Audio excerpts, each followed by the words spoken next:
Hello students, in this video we'll be studying session 6, that is using offline blog editors, and session 7, that is online transactions.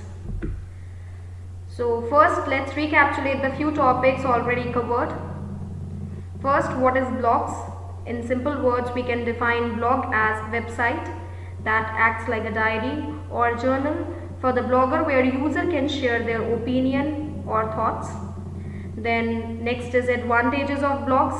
So we can enlist many of the advantages of blogs, like it can be used as personal diary, can be used as project collaboration tool, discussion site, guide, or any means of communicating and publishing information on web. Blogs can even be used for announcements, news, reviews, etc.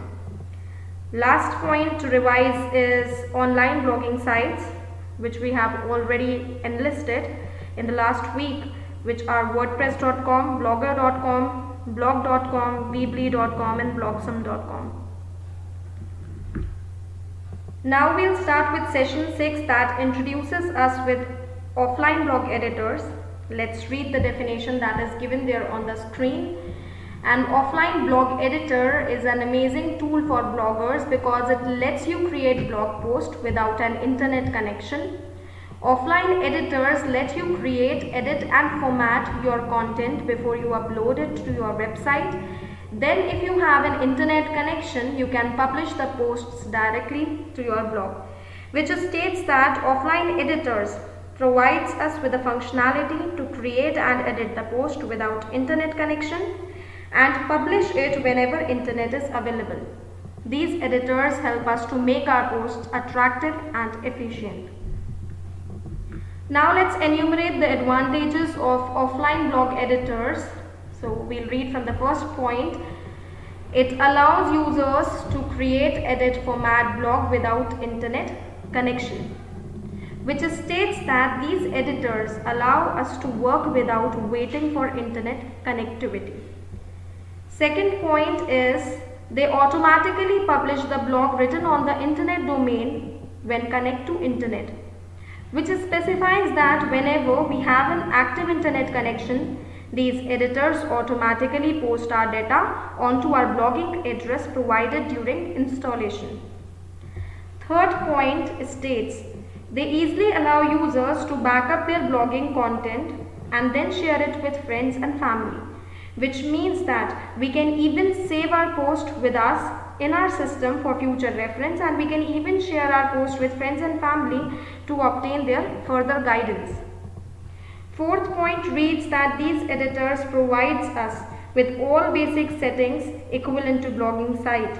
So users can easily add pictures, videos, create links and more, which states that the functionality or working of these editors are like that of online websites. These editors provides us with multiple editing settings which can be altered as per the requirements. Now the screen specifies various offline editors which can be downloaded and installed in our systems and work with as per our convenience.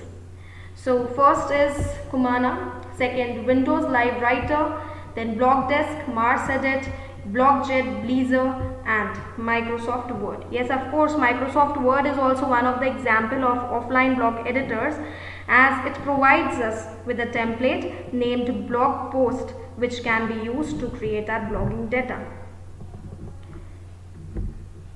Now we'll see how we can work with Kumana. We can download it from the website that is given here, www.kumana.com. After installation, we can open it using any of the two ways that are specified there on the screen. So first is to click on the start button, then all programs and then select Kumana. Or second is to double click on its icon that is displayed on the desktop after installation is complete. After we open Kumana to work with it, it asks us to enter our blogging site address in the screenshot that is given here. To start working, we also need to provide our login details by providing our username and password of the same blogging address that you will provide to it. By providing this information, we will make it easy for the offline editor to automatically post our data whenever we connect using internet. After entering the details, Kumana will allow us to create new posts. So the screenshot is given here, where we can write the title and the content related to it. Various features equivalent to blogging sites are also provided to make the post attractive and effective.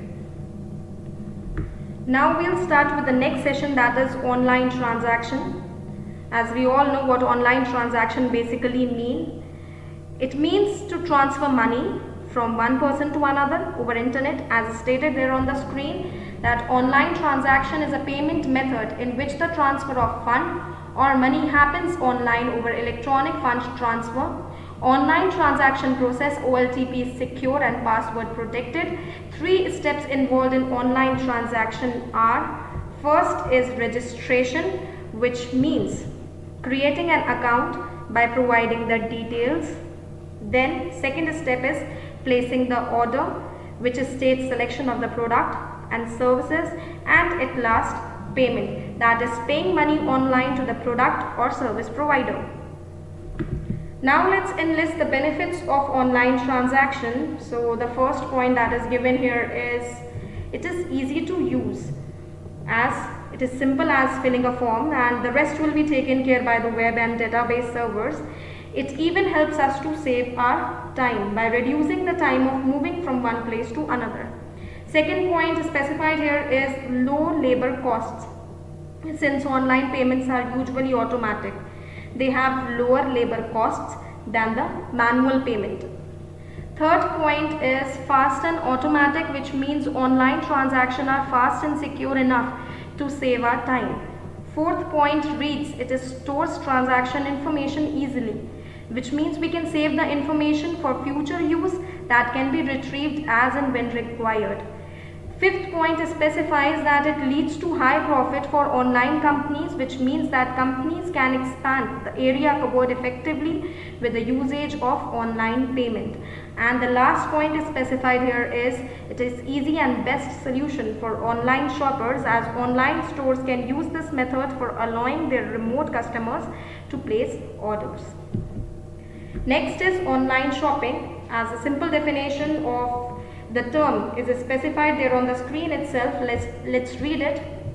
Online shopping is a form of electronic commerce where customers can buy or sell goods over internet. Customers need to have an active internet connection for viewing goods or services offered by a seller.